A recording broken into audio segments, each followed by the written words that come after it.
dupes come streaming in, and their dream of an African empire has become a nightmare. When all the Italians of the long, long trail. Ambaralaghi was the fortress of the Duke of Aosta, chief of the Italian East African forces. His best troops was... Enemy officers are allowed to keep their revolvers. An imperial general takes the salute.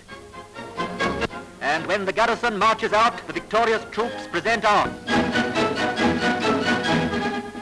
The Duke of Aosta, serious setback for the Italians. The job of cleaning up Abyssinia is just about complete. The Viceroy is prisoner of war. It's a great triumph for all the British forces who took part in the campaign, and a good share of the credit goes to our own fighting Springboks.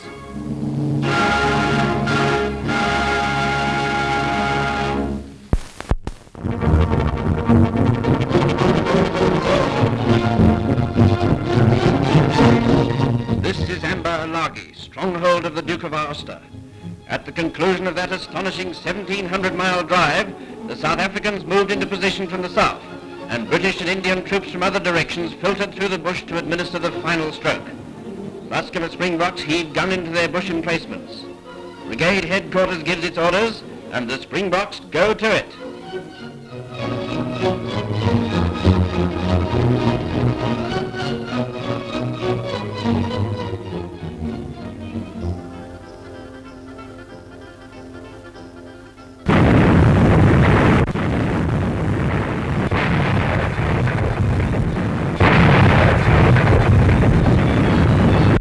Correspondents watched with Rassayum the remorseless gunnery of the Springboks, the shocking damage which blasted the Duke's army out of its mountain fortress. Shells made in South Africa, fired by guns made in South Africa, and manned by South Africans show what can be done. After terrific battering, terms of surrender were telephoned and accepted, for Tassili Pass was littered with wrecked Italian transport, and their last mobility was gone. Indian troops and South African sappers did an astonishing job in building deviations to outwit the Duke's demolitions, and a bust of the sawdust Caesar is ignominiously thrust aside. With the collapse of the stronghold, the first of an immense batch of prisoners began to arrive in one of the most amazing surrenders of history. Against the titanic, barbarous background of Abyssinia, South African troops are drawn up to accord full military honors to the vanquished. When the Italians marched past the groups of officers, mostly South Africans, they gave not the fascist salute, but the royal salute. Brigadier Dan Pienaar was there with an English divisional general for that amazing final scene.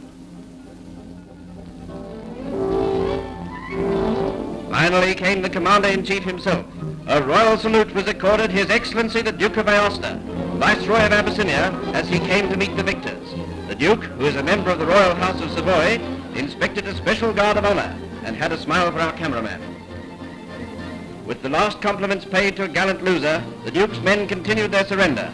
Thousands upon thousands laid down their arms, those arms whose technical excellence and enormous quantity have had so beneficial an effect on the Union's war effort. The campaign is over. The threat of a stab in the back to General Wavell's Army of the Nile is gone. Another enormous Italian army is reduced to impotence. Mussolini's African empire is torn to rags and tatters. And in this, a campaign unique in history for its speed and effectiveness, we, the Springboks, have played a major part.